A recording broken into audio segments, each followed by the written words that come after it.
fractions. Today we will see subtraction of fractions. First of all, we will see how to subtract like fractions. That is subtracting like fractions. What is meant by like fractions? Like fractions means fractions with same denominators. Okay. So see here. One example I have written. Subtract 3 upon 8 from 5 upon 8.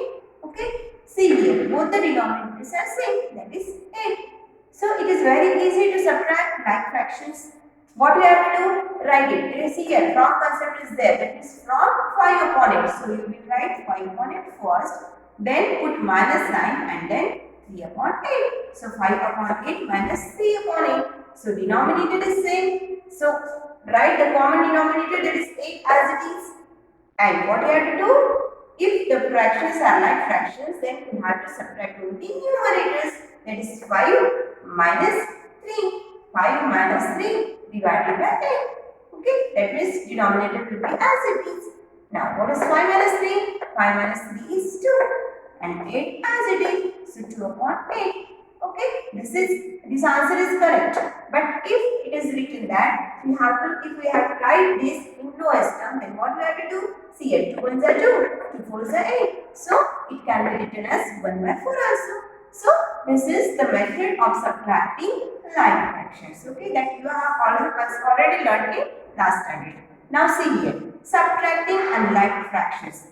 If we have to subtract unlike fractions, then what we have to do? We have to find out the LCM of the denominators. That is, we have to make the denominators same. See here, see the example. Subtract 11 upon 6 from 27 upon 10. Now here the denominator is 6 and here the denominator is 10. Okay, and we have to subtract, that is 27 minus 10 minus 11 upon 6. But the denominators are different. So we cannot subtract these fractions easily.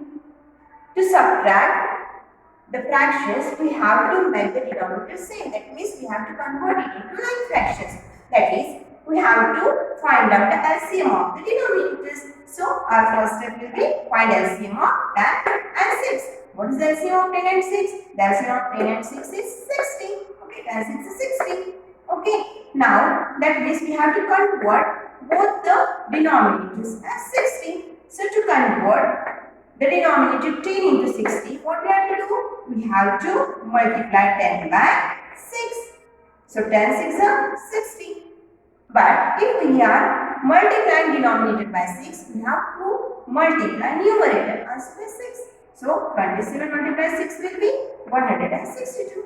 So, what will be this fraction? 27 upon 10 will be equals to 162 upon 60. Okay. Now, the second fraction. Second fraction is 11 upon 6.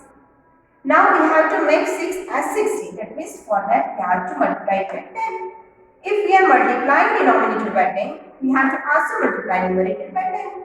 That means 11 multiplied by 10 will be 110 and 6 multiplied by 10 will be 60. So what will be the fraction? 110 upon 60. Now what we have to do? We have to subtract. So now subtract these like fractions. So our step 3 will be subtract like fractions. That is 162 upon 60 minus 110 upon 60. So now both the denominators are same. So we have converted it into like fraction. So now the subtraction is very easy. Write down the denominator as it is, that is 16, and do the subtraction of numerators, that is 162 minus 110. So what will be the answer? 52 upon 60. If we convert this into lowest term, then it will be 13 by 15. That is 13 4s are 52 and 15 4s are 60. So it will be 13 upon